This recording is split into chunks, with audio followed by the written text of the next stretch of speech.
It's 1984, a scorching morning in Benghazi, Libya. April 7th, a day known in Libya as University Day. Inside a packed basketball stadium, hundreds of students from different schools and universities filled the stands. They were brought there by buses, told they were going to cheer for a basketball game. Indeed, there was a basketball game taking place that day. But the opening ceremony wasn't music, nor was it a performance, as people expected. It was a public execution for a university student. Even worse, it was shown live on TV, so every family in Libya saw it happen. A moment that, years later, after that forgotten footage was discovered, would be remembered as one of the most haunting and darkest moments in Libya's history. A young man, likely in his late 20s, was sitting at the center. His curly hair was damp with sweat. A short beard framed his frightened face. He was on his knees, hands tied tightly behind his back. He seemed to be pleading for his life before the crowd. In front of him stood a table with several members of the Revolutionary Committee sitting behind him, acting as prosecutors. Before them was a large sign that read in bold letters, "People's Prosecution," a term used instead of public prosecution, meant to suggest that it was the people who were delivering justice. His name was Sadiq Hamid al-Shuwaidi, a 30-year-old Libyan student who had been studying abroad in the United States. He was accused of conspiring to assassinate the leader of the Libyan revolution, Muammar Gaddafi. The 1980s were the most terrifying years in the lives of Libyans, one of the darkest and most dangerous periods under Muammar Gaddafi's rule.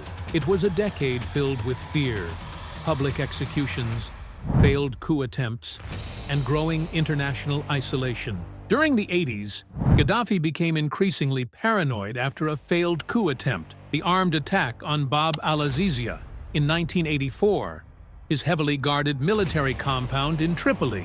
That failed assault deeply shook his regime and marked a turning point in how he dealt with dissent. From that moment on, Gaddafi vowed to crush any voice of opposition, no matter how small. He launched a ruthless campaign of fear, arrests, and public executions, sending a clear message: whoever stands against the revolution must prepare for death. Gaddafi established what became known as the Revolutionary Committees, armed and ideologically trained groups that acted as the regime's eyes and ears across the country. Their mission was simple: to monitor the people and report anyone suspected of opposing the system. These committees held a tight grip on universities, newspapers, and public institutions, spreading fear and enforcing absolute loyalty to Gaddafi's revolution. Sadiq al-Shuwaidi was studying electrical engineering. He had just returned from the United States in early 1984 after strong pressure from the Libyan embassy in Washington. At that time,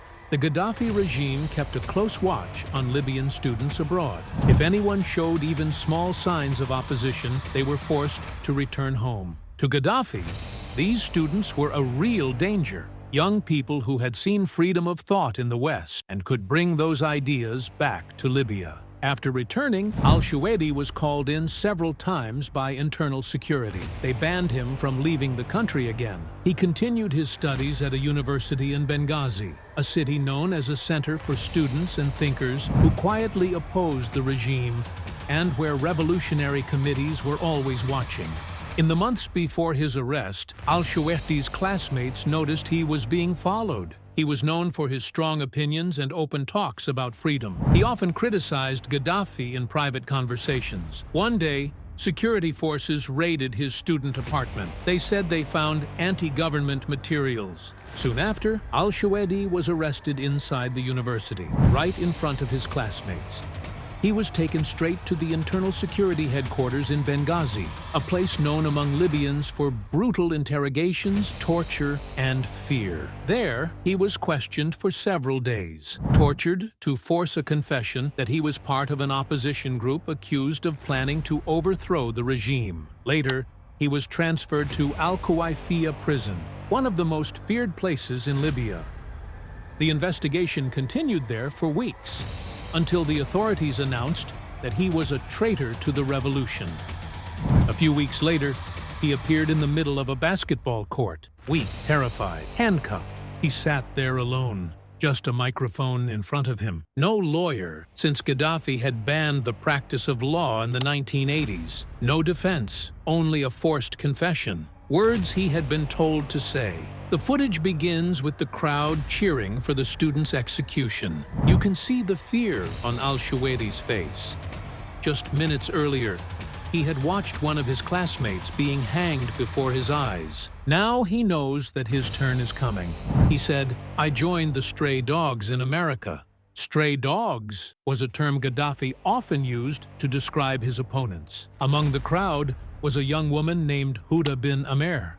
She began rousing the audience, urging them to chant for al-Shuwairi's execution. Moments later, they read out the death sentence and placed him on the execution platform. Then the girl who had been chanting for al-Shuwairi's execution leapt from the crowd, ran toward him, and grabbed his legs, pulling at them to hasten his death. After the fall of the regime in 2011, foreign journalists began searching through the archives of Libyan state television. It was later revealed that some insiders, technicians and editors, had secretly kept or leaked copies of certain recordings abroad. As for the footage of al-Shuwairi's execution, his brother had recorded the broadcast on tape and kept it for 27 years without ever watching it. When a journalist eventually contacted him, he handed over 4 Betamax tapes containing the full footage of the trial and execution. And the shocking part? The day of al-Shuwairi's execution, April 7th, wasn't random at all.